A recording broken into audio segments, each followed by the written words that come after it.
You know what's worse than being lied to? Building the lie with your own hands, mixing the concrete, laying the foundation, watching it rise brick by brick, all while believing it's yours. I spent 8 months in rural Thailand thinking I was building our future. Turns out, I was just the unpaid contractor for someone else's marriage. If our stories resonate with you, don't forget to like, comment, and tell us where you're watching from. I met Isaan at a gym in Bangkok, where she was training to become a fitness instructor. I was 58, newly retired from running kitchens for 30 years, and looking for something real after my divorce back in Seattle.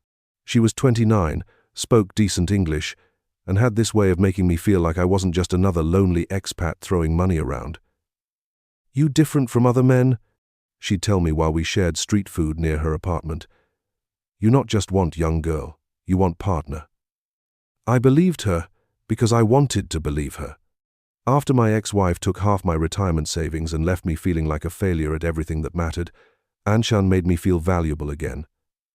Needed. Like I had something to offer besides just money. We'd been together 6 months when she started talking about Isaan. Her family's village, she said. Simple life, cheap land, fresh air.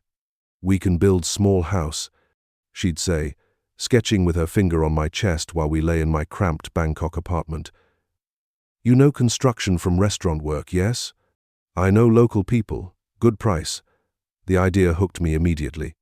After decades of cramped commercial kitchens and a messy divorce that took half my savings, the thought of building something from scratch felt like redemption. Isaan painted pictures with her words: morning coffee, watching rice fields, evening meals under our own roof, maybe even a small garden where I could grow herbs like back home. "My family help us," she'd promise. "They know builders. Good materials. We make beautiful life together." Looking back, I should have asked more questions, like why she never wanted to video call her family, or why she got nervous whenever I suggested we visit the village first before committing to building. But I was lonely, and she was selling exactly the dream I needed to buy. The red flags were there from the start. She'd disappear for hours without explanation, claiming family business or training requirements. Her phone was always face down. When I asked about her past relationships, she'd get vague and change the subject. "Only you matter now," she'd say, and I'd melt every time. "But what about before me?" I'd press sometimes. "Before you, I just survive. Now I live." 3 weeks after our first conversation about Isaan, I found myself wiring $40,000 to a Thai bank account she said belonged to her uncle. "Land purchase," she explained. "Must move fast or someone else buy." I should have slowed down, should have hired a lawyer, done research, visited the damn place first. But Isaan had this way of making every delay feel like doubt in our relationship. "You not trust me?" she'd ask, and I'd cave every time. "Of course I trust you." "Then why you need lawyer? Why you need other people opinion? We make decision together, just you and me." The money left my account on a Tuesday. By Friday, we were on a bus heading northeast toward a village I'd never seen, to build a house on land I'd never stepped foot on. The village was smaller than I'd imagined. 30 houses scattered along a dirt road, rice paddies stretching toward mountains I couldn't name. No English signs. No other foreigners.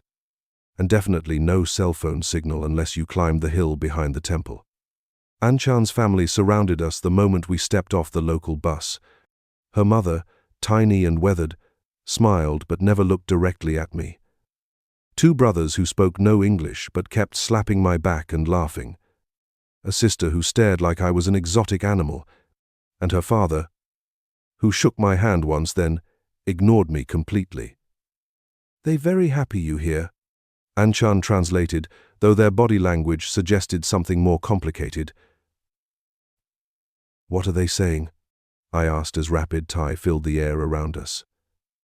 "They say you very handsome, very strong, good man for building house." But the conversation seemed more intense than simple compliments. I caught worried glances, hushed tones, even what sounded like arguments.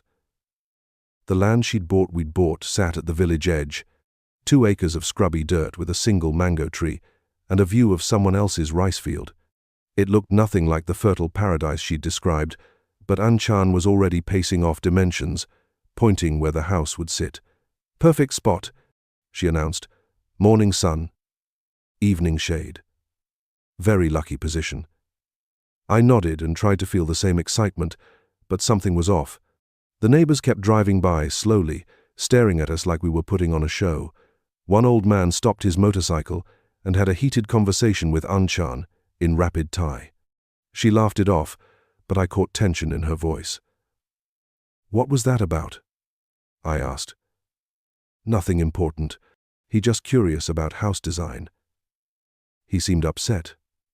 No, Thai people just talk loud. Sound angry, but not angry." That night, we stayed with her family in a wooden house that creaked with every step. I lay on a thin mattress listening to voices from the next room, Isaan arguing with someone in urgent whispers. I couldn't understand the words, but the tone was unmistakable. Stress. Maybe panic. When I asked her about it the next morning, she waved it away. Just family business. They excited about construction starting. But her eyes wouldn't meet mine, and for the first time since leaving Bangkok, I wondered if I'd made a massive mistake. I was committed now, though. The money was spent, the land was bought, and I was 8 hours from the nearest city, with no way to get there except through Isaan. Construction started the following Monday. Isaan's uncle showed up with 3 workers and a truck full of materials that looked suspiciously new for a village where everything else seemed held together with wire and hope. I threw myself into the work. After 30 years in restaurant management, I knew how to organize a project, manage workers, solve problems. This felt familiar, even if the language barrier made everything harder. I sketched plans, calculated materials, worked alongside the crew mixing concrete and laying block. The house design was simple: 2 bedrooms, 1 bathroom, open kitchen and living area, covered porch facing the rice fields. Nothing fancy, but solid. A place where 2 people could build a quiet life together. "You work very hard," Isaan would say, bringing me water and watching me measure foundation lines. "Thai men not work like this." "How do Thai men work?" "They drink beer. Tell other people what to do. You different. You do work yourself."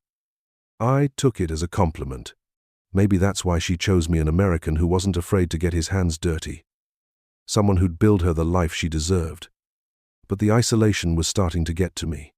Without cell signal, I couldn't call friends back home, couldn't check email, couldn't even Google Translate basic Thai phrases.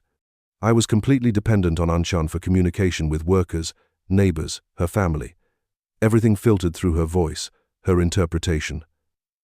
Strange things kept happening. Deliveries would arrive when I wasn't around: expensive tiles, fancy fixtures, more materials than our simple house required. When I asked about it, Isaan's explanations got vague. "Uncle, get good deal on materials. Better we buy now than pay more later." "But this is marble. We agreed on ceramic tile."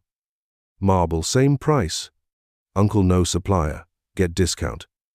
The workers seemed to know more about the house plans than I did.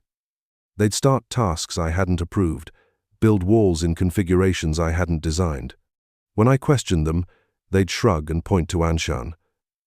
"Boss lady say do this way." They'd explain, through gestures. I started feeling like a supervisor being supervised, a manager being managed. This was supposed to be our project, but increasingly it felt like I was just the funding source and manual labor for someone else's vision. 3 weeks into construction, I found detailed architectural drawings hidden in Isaan's bag, professional blueprints showing a much larger house than what we'd discussed. Extra rooms, expensive details, even a second kitchen. When I confronted her, she laughed it off. "Just dreaming about future additions. You not like planning ahead?" "These aren't dreams, Isaan. These are professional drawings." "Who made these?" "Friend in Bangkok, architecture student. I ask him draw possibilities, but her hands were shaking when she said it. I found the first clue in the tool shed we'd built to store construction materials. Wedged behind a stack of cement bags was a motorcycle helmet. Expensive, well used. Definitely not Anchan's size. Whose helmet is this? I asked her that evening. She barely glanced at it. Maybe worker forget. I asked tomorrow. But the next day, 2 more items appeared. Work boots, size 42, caked with red clay from our construction site. A leather tool belt worn smooth from years of use. Both hidden in places I wouldn't normally look, like someone was storing them temporarily. I started paying closer attention. There were phone calls Anchan would take outside, walking toward the rice fields where I couldn't hear. Conversations that made her pace back and forth, gesturing with her free hand. When she'd return, she'd seem agitated, distracted. "Everything okay?" I'd ask. "Just family business. Always some drama in village." "What kind of drama?" at.com, at.a, at.com. Neighbor problems, land disputes, nothing important. The workers started acting differently around me too, less joking, more formal. They'd glance at each other when they thought I wasn't watching, having quiet conversations that stopped whenever I approached. One afternoon, while mixing concrete, I overheard them talking about the other Farang. At least, that's what it sounded like. When I asked Anchan to translate, she said they were discussing a television show, but Farang meant foreigner, and I was the only foreigner in the village. The breaking point came when I found cigarette butts behind the house. Marlboro Reds, smoked down to the filter. I'd quit smoking 5 years ago, and Anchan didn't smoke. The workers rolled their own cigarettes from local tobacco. Someone else was spending time at our construction site.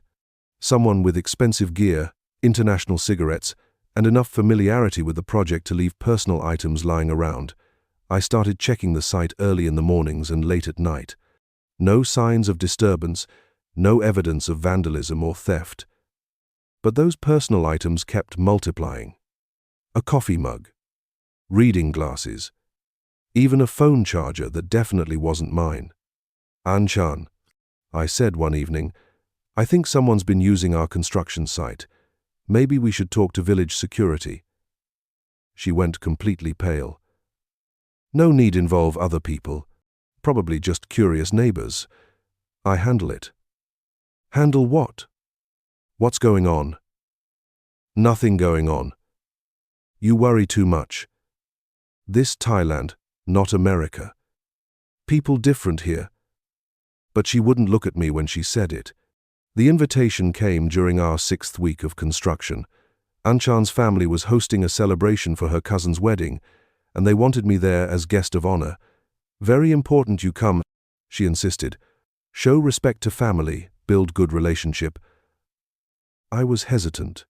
Big social events without shared language usually meant sitting in corners, smiling politely while conversations flowed around me. But Anchan made it sound crucial for our acceptance in the village. "If I don't go? Then they think you not serious about me. Think you just play around. And if I do go? Then they see you good man, committed man. Maybe help us more with house." The celebration was at her uncle's house, the same uncle who'd been coordinating our construction materials.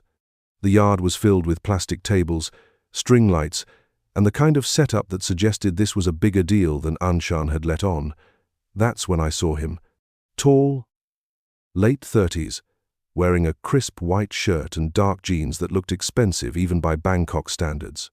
He moved through the crowd like he belonged, shaking hands, embracing relatives, clearly comfortable in a way that suggested deep familiarity.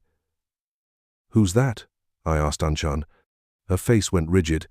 "Cousin from Bangkok. He come for wedding."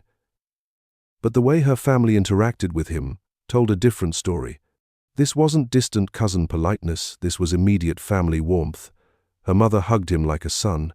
Her father offered him the honored seat at the main table. Her brothers deferred to him in conversations. And then I noticed his hands. Callosed from construction work, a specific pattern of scars across his knuckles that I recognized from my own years of manual labor.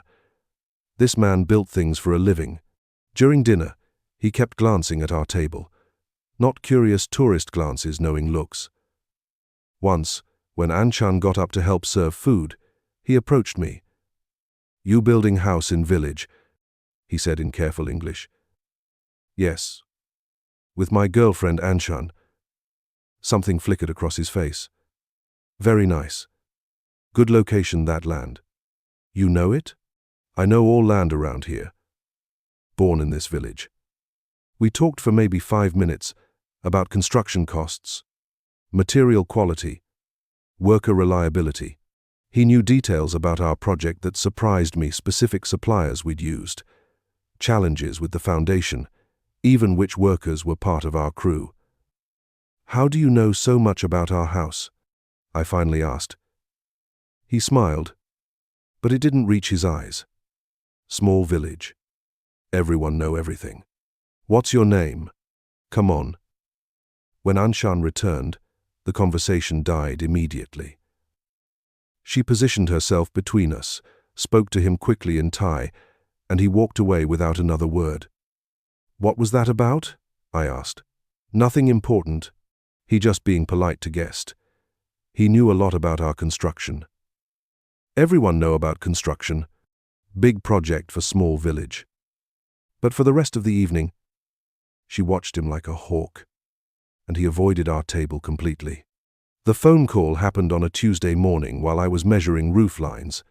Anshan's phone rang from inside the half-built house, and she was nowhere around, probably walking to the village market like she did most mornings. The ringing wouldn't stop. 15, 20 rings echoing off the concrete walls. Finally, thinking it might be important, I went inside to find it. The phone was on the kitchen counter. Screen lit up with an incoming call. The caller ID was in Thai script, but underneath in English letters, it said, "Husband." My hands started shaking. I stared at that word, husband, trying to make it mean something else. Maybe a nickname. Maybe a translation error. Maybe anything, except what it obviously meant. The ringing stopped. Immediately started again. Same caller ID. Same word. I set the phone down and walked outside, my heart hammering against my ribs. This had to be a mistake. Some confusion with contact labels, maybe left over from an old phone or a shared device. But deep down, I knew. Anshan returned 20 minutes later, carrying vegetables and humming like everything was normal. She grabbed her phone, saw the missed calls, and her face went white. "Problem?" I asked, trying to keep my voice steady. "No problem. Just work calls from Bangkok.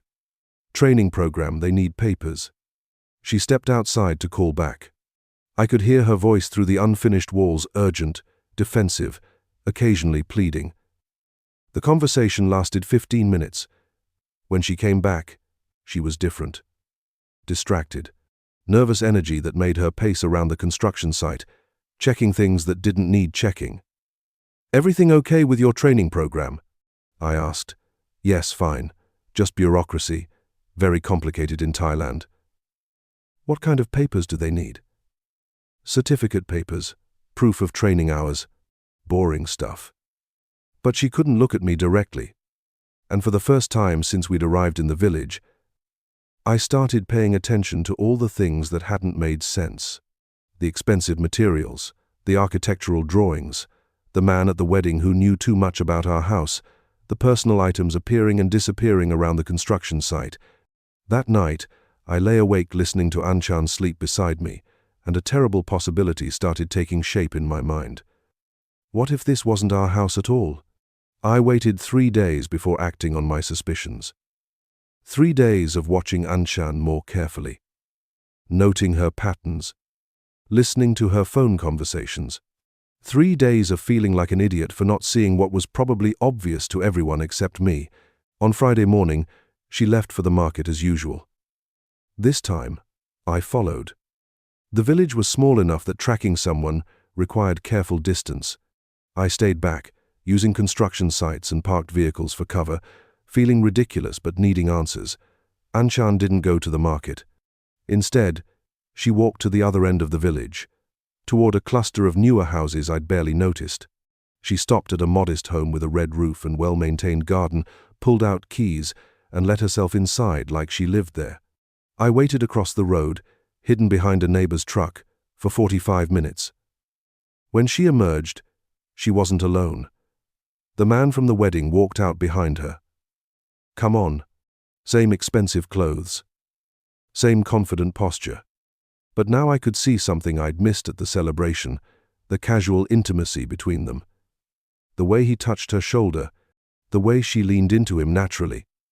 They talked for maybe 10 minutes on the front steps. From my distance, I couldn't hear words, but their body language told the story. This wasn't cousin politeness or family discussion. This was domestic familiarity, relationship planning, maybe even argument about something serious. Then she kissed him. Not a family peck on the cheek, a real kiss. Long, comfortable, like people who'd been doing it for years. I felt sick, actually nauseous, like I'd been punched in the stomach. Everything clicked into place with horrible clarity. The phone contact labeled husband. His knowledge about our construction project. The expensive materials and architectural plans. Even the personal items appearing around our work site. I wasn't building my house with my girlfriend. I was building his house with his wife. When Isaan returned to our construction site an hour later, carrying vegetables like she'd actually been shopping, I was mixing concrete with mechanical precision, trying to process what I'd seen. "Good morning, darling," she said, kissing my cheek with the same lips that had been on his. "Workers make good progress today." I nodded and kept working, but inside I was screaming. How long had this been going on? How many other expats had she done this to? How much of my money had gone toward building someone else's life? And the worst question of all, what was I going to do about it? I confronted her that evening after the workers left. We were sitting on the unfinished porch, watching sunset over rice fields that suddenly felt like someone else's view. The house around us, our supposed dream home, felt like a monument to my stupidity. "Isaan, I need to ask you something, and I need you to tell me the truth." She looked up from her phone, where she'd been texting someone in Thai. "Of course. What you want know? Are you married?" The question hung in the air like smoke. I watched her face cycle through emotions, surprise, calculation, and finally something that might have been relief. "Why you ask this?" "Because I saw you today. At the house with the red roof. With come on." She went completely still. "You follow me?" "Answer the question. Are you married?" For a long moment, she said nothing. Then, quietly, "Yes." The word hit me like a physical blow, even though I'd been expecting it. "How long?" 5 years. "And this house?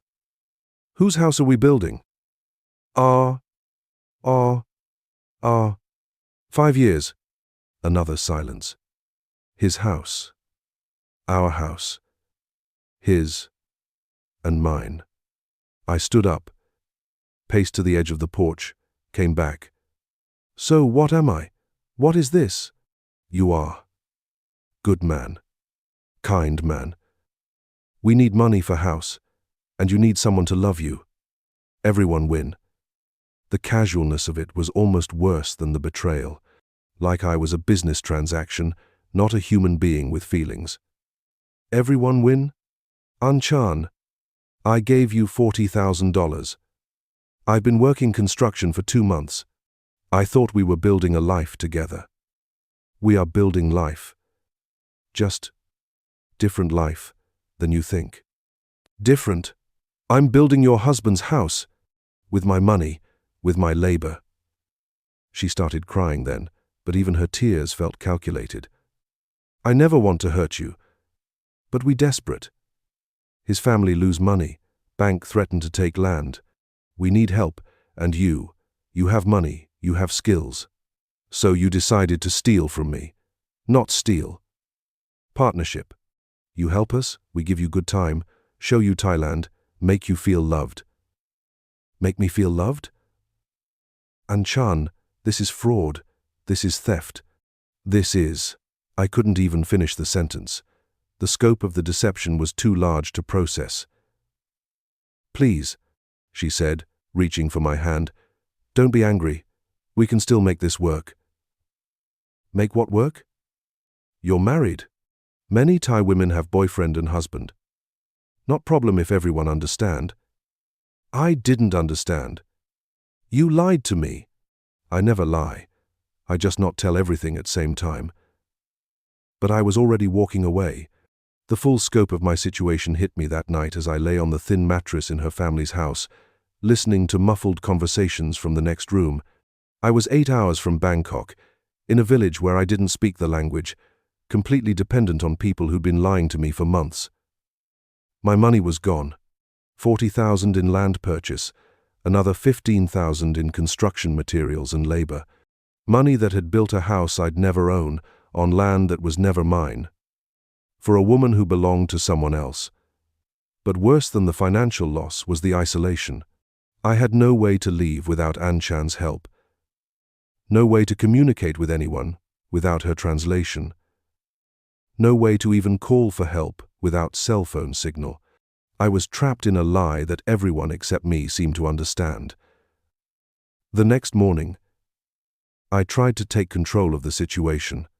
I asked Anchan to drive me to the nearest town with internet access so I could contact the American embassy, maybe find legal help, at least figure out my options. Cannot go today, she said. Truck broken. Maybe tomorrow. But the truck looked fine. When I tried to examine it myself, her brother appeared and shook his head, gesturing that I shouldn't touch it. I asked about the bus schedule to Bangkok. No bus today. Only twice per week. I asked to borrow someone's motorcycle to drive myself. Too dangerous for Farang. Not no roads. Every avenue of escape was blocked by helpful concern that felt more like imprisonment. The construction continued around me like nothing had changed. Workers showed up, made progress on the house, took direction from Anchan like I wasn't even there. The house that was supposed to represent our future together was being completed for someone else's marriage. I felt like I was watching my own life from outside my body. Still mixing concrete, still solving construction problems, still playing the role of devoted boyfriend building a dream home. But now I knew the truth. I wasn't the builder. I wasn't the boyfriend. I wasn't even the victim. I was just the funding source that hadn't figured out how to turn itself off. The truth came out in pieces over the next few days, like pulling threads from a sweater until the whole thing unraveled. Her husband's name was Kamon. He'd been working construction in Bangkok for 3 years, sending money home to support his family and save for a house. Then the pandemic hit, work dried up, and their savings evaporated. They were facing foreclosure on the land, bankruptcy, the complete destruction of everything they'd worked toward. That's when they developed the plan. Anchan would get a job at a Bangkok gym, meet older Western men, build relationships with ones who seemed lonely and financially stable. She'd sell them the dream of rural Thailand, simple living, building a life together. The men would provide funding and labor for construction. When the house was finished, she'd find reasons for the relationship to end naturally. I was the third one. Third? I asked when she told me. What happened to the first two? First one was German man. He pay for land, site preparation. Very organized, very efficient. But he gets suspicious after 4 months. Hire lawyer in Bangkok. We have to end relationship quick. And the second? Australian man. Very strong, good worker. He do foundation, framing, most of heavy work, but he find out about come on. Get very angry. Have heart attack from stress. Heart attack? Yes. Very sad. He in hospital in Australia now. We send flowers. The casual cruelty of it was breathtaking. We weren't people to her. We were funding phases, labor phases, disposable resources in a construction timeline. How many more after me? I asked. She shrugged. Depends on what still need to be done. What if I refuse to help anymore? What if I just leave? Then you lose all money you already spend, and you're still stuck in village until we decide to help you get back to Bangkok.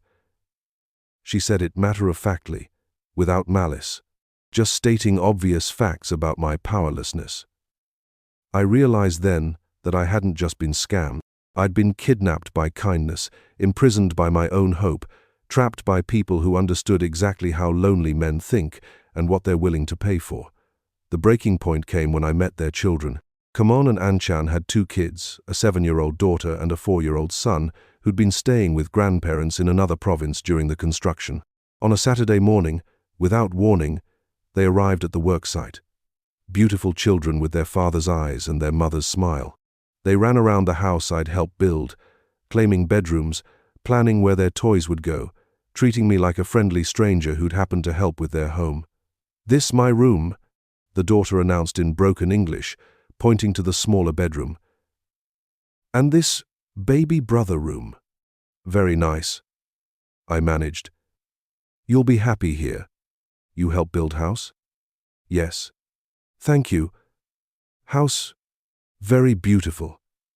I watched them explore with the pure joy of children who'd finally gotten the home they'd been promised. And despite everything, despite the lies and betrayal and theft, I felt happy for them. That's when I knew I was truly broken. I wasn't angry anymore. I wasn't even hurt. I was just empty, watching someone else's family inhabit the dream I'd paid for and built with my own hands. Anshan found me sitting alone on the porch that evening while her family celebrated inside. The house was essentially finished, just touch-up painting and final inspections remaining. "You sad," she observed. "I'm tired. House almost done. Very beautiful. You should be proud." "Proud?" "You build good house. Strong foundation, good materials, everything level and square. Come on, very impressed with your work." She meant it as a compliment. The final insult was that she genuinely thought I should be proud of being an excellent victim. "Anchan, I need to go back to Bangkok. Tomorrow." "Of course." House almost finished anyway. Kamon can handle last details. "And my money?" "What money?" "The money I invested in this project. What I'm owed for my labor." She looked genuinely confused. "You not owed money. You paid for good experience, good relationship, good memories. We give you all that." That night, I lay awake listening to her family plan their future in the house I'd built. Tomorrow, I'd figure out how to get back to Bangkok. Somehow, I'd rebuild my life from whatever pieces remained.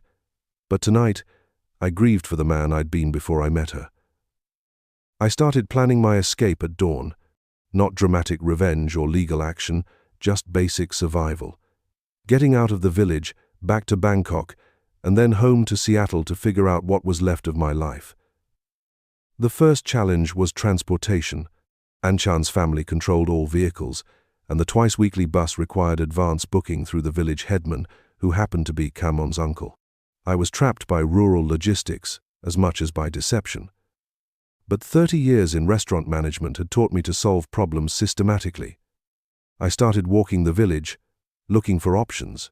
That's when I met Tom. Tom was a 63-year-old British expat who'd been living in the next village for 5 years. He rode his motorcycle past our construction site every few days, and I'd always assumed he was just curious about the foreign building project. Turns out, he'd been watching me with recognition and pity. "You're not the first," he told me over instant coffee at a roadside shop. "This village runs that scam maybe once a year.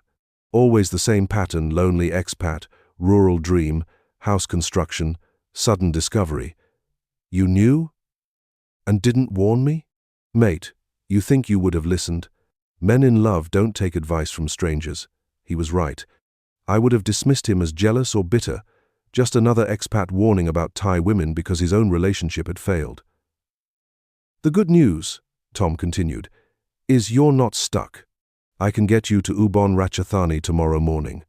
From there, you can catch a bus or flight to Bangkok. What about my things? My passport?" "What things?" "The clothes Anshan bought you. The tools that belong to the project? Just take your passport and wallet and leave everything else. It's all tainted anyway. He was right about that too. Everything I owned in Thailand was connected to the lie. Keeping any of it would mean carrying reminders of my stupidity forever. Why help me? I asked. Because I've been where you are. Different woman, different scam, same feeling of being completely played. Someone helped me get out, and now I help the next guy. We shook hands, and for the first time in weeks, I felt like I might actually survive this. The plan was simple. One more night in the village, then disappear at sunrise before anyone woke up. I left the village at 5:30 a.m., while Anshan's family was still sleeping, and the construction site sat empty in pre-dawn darkness. Tom waited on his motorcycle at the village edge, engine running quietly. I took one last look at the house I'd built. In the grey morning light, it looked perfect. Clean lines, solid construction, everything level and square like Anshan had said. Kamon's children would grow up in that house. His parents would spend their final years there. It would shelter a family for decades. I'd built something permanent and beautiful. It just wasn't mine. The ride to Ubon Ratchathani took 2 hours through countryside that looked like the postcards that had first attracted me to Thailand. Rice paddies reflecting morning sky, mountains covered in mist, villages waking up to another day of simple living. Everything I'd wanted was still there. I just understood now that wanting it and being able to have it were completely different things. At the bus station, Tom bought me coffee and waited while I booked passage to Bangkok. "What will you do now?" he asked. "Go home, figure out what's left, maybe start over." "And Thailand?" I thought about that. "I don't know. Maybe someday I'll come back as a tourist instead of a dreamer." The difference being? Tourists expect to pay for experiences and go home. Dreamers think they can buy a new life. Tom laughed. "You'll be all right, mate. It takes wisdom to know the difference." The bus arrived, a comfortable air-conditioned coach that would carry me back toward civilization, toward phone signals and internet access, and the complicated process of rebuilding my life. As we pulled away from the station, I thought about what I'd tell people back home. The truth was too complicated, too embarrassing, too specific to Thailand for most Americans to understand. I'd probably just say the relationship didn't work out, that rural life wasn't for me, that I'd learned some valuable lessons about international romance. All true, technically, but the real truth was simpler and harder. I'd been lonely enough to ignore every warning sign, generous enough to fund someone else's dream, and naive enough to believe that love and construction materials were the same thing. At least now I knew better. That had to count for something. The bus reached the highway, and I watched Thailand blur past the window, already becoming memory instead of future. Back in Seattle 6 weeks later, I started telling people I'd had an adventure in Thailand. Not a relationship, not a business investment, just an adventure that cost more than I'd planned and taught me things I hadn't expected to learn. My savings were gone, but I wasn't broke. Social security, a small pension from the restaurant union, and careful budgeting could cover a modest life. I found a studio apartment in Ballad, close enough to the water to smell salt air and remind myself that other places existed. Sometimes I wondered about the house. Was it finished? Were Kamon's children happy in their new bedrooms? Did Anshan ever think about the 3 men who'd funded her family's dream? Mostly, though, I tried not to wonder. The hardest part wasn't the money, or even the betrayal. It was accepting that my desire for connection had made me complicit in my own deception. Anshan hadn't forced me to wire money or work construction or ignore obvious warning signs. She'd simply offered what I was desperate to buy. I joined a cooking class at the community center, started volunteering at a food bank, began having coffee with neighbors I'd never bothered to meet before. Simple connections with people who weren't selling me anything except maybe their friendship. 3 months after returning, I got an email from Tom in Thailand. He'd driven past the village and seen the house was complete, painted white with blue trim, flower garden in front, laundry hanging from the covered porch. A family home, exactly as advertised. "Looks like good work," he wrote. "You should be proud of the craftsmanship, even if nothing else worked out."